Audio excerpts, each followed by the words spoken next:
Ruui rwa Tana ruria ruthereraga kuma irima-ini cia Aberdares gatagati wa bururi kuria gukoretwo gukiura mbura nene rugacoka rukaigira kaunti citiganite kuria ruitagirira mai nginyagia demu cia Masinga na Kiambere ningi rukeyuna nginyagia guku Garissa ni ruihurite na rukauna. Icagi-ini cia Ziwani, Bulapunda hamwe na Bulakomoro kaunti ino ya Garissa tukorire mai maigirite micii-ini na guthararia mihango ya o muthenya. Kuihura kwa ruui ruru gutwikite mutino kuria aikari a icagi icio ithatu iria ciina family makiria 500 na aria mambiriirie thama ya gwithagwa guikara na aria mokite nginyagia guku kiharo gia college ya farmers kuria mahoete wikaro maratura muiyuro ucio wa mai umakorire hinahi utuku wa gukio muthi. Tuko na shida sana. Jana usiku maji yalituvamia mafuriko saa 4 usiku. Tukiwa na watoto tukaanza kubeba vyombo kuondoka mpaka saa hii.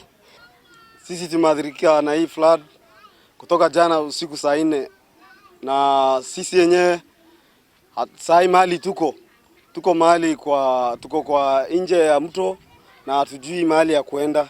O magithiaga na mbere gwaka nyumba cia ihinda marauga miturire yao ni yacenjia na njira nene na matiũĩ rũciũ rwao ruhana atia.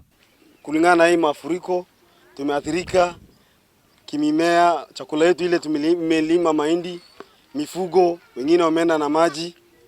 Kwa hivyo sisi tunaomba serikali watusaidie. Hatujui watoto tutawapatia neti gani, na pia corona ndio imeleta bia jangwa sasa imekuja ya corona. Sasa watu wanasumbuka.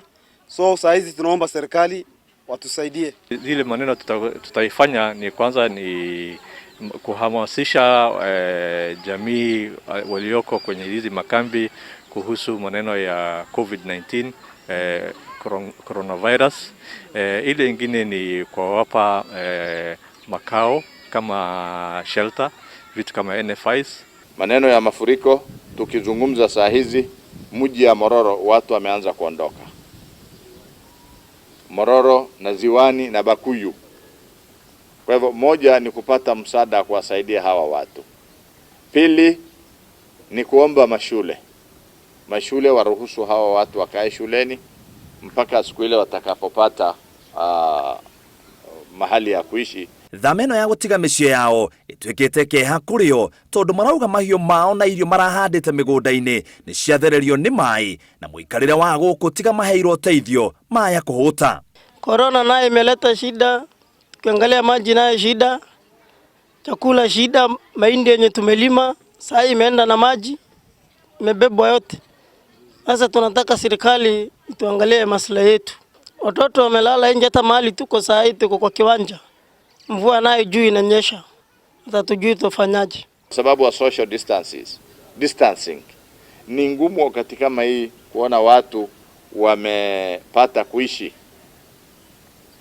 mbali kwa sababu ya hii mafuriko. Kwa hivyo naomba ombi kwa serikali, naomba ombi kwa mashirika ya msaada waweze kusaidia. Ngirifotere Inooro TV, jetako muitiriri wa Wangari.